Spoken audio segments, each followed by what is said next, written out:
Kelingan manis SMB terus kelingan ramah komplit nduk sak kembuyune terus nolang kasih sayangi kapan aku lakon melumbung janji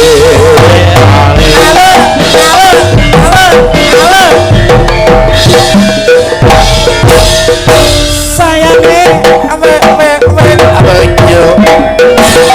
nangis aku kok baju tresno nolongso rasane ati yen to aku ora lakon melu duwe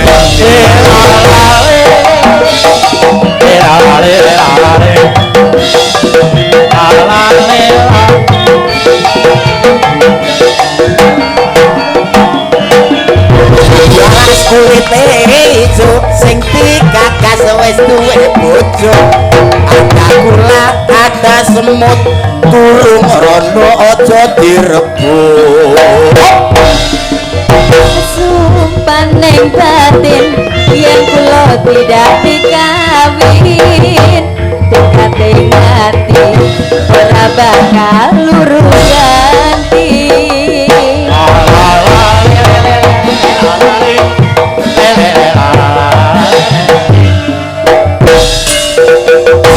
sumpah wis janji harap sehidup semati bungalan sedih bareng-bareng dilakoni jambu alas bro manis rasane senadyan dilas tak enteni randane sayange wis duwe bojo nangis aku wis kok kemajo tresno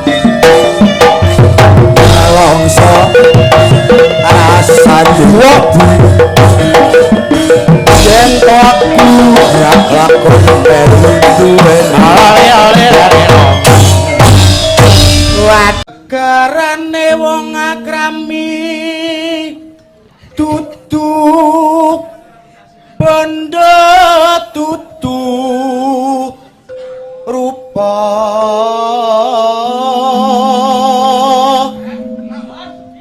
nanoya hamu ngati pawi tane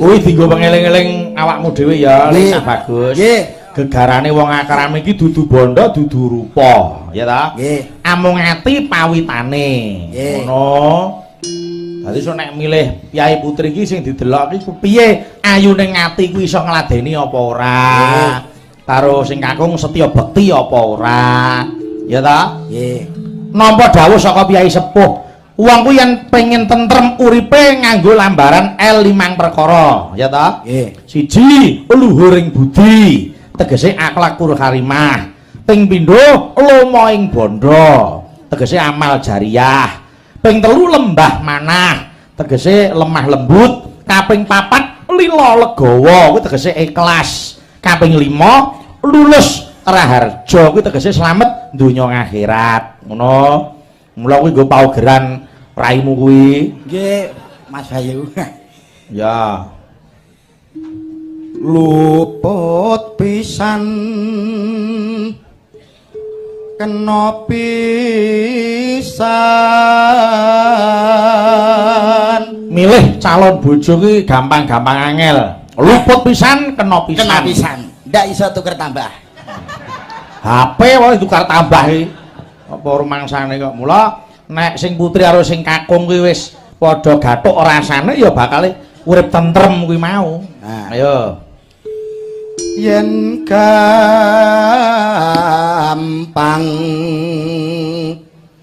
luwih gampang.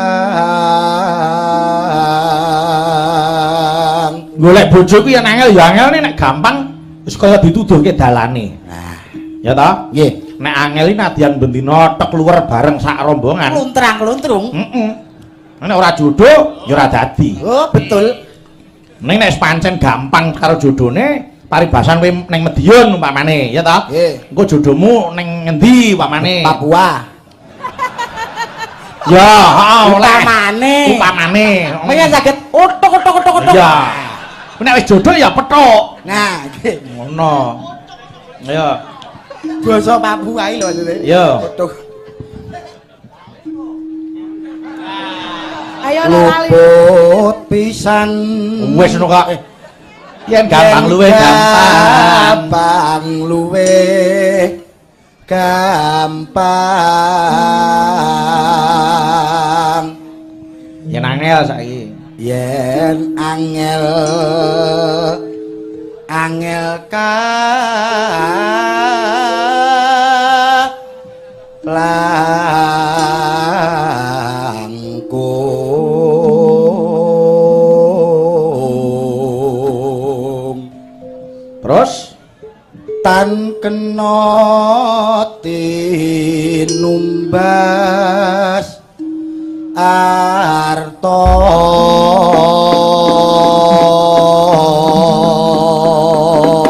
ya iya diaturke sik kelinci ucul dilanggamke monggo Mbak ngobengi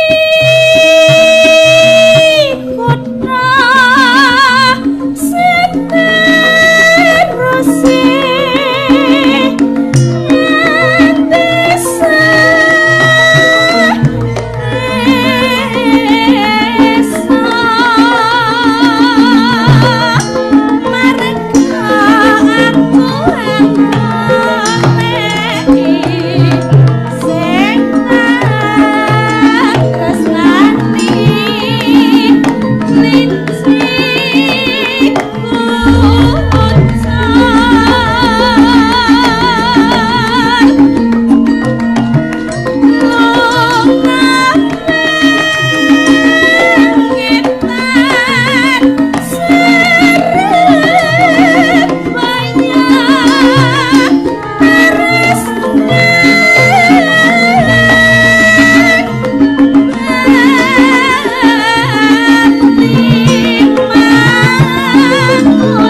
Gareng piye? Gong apa?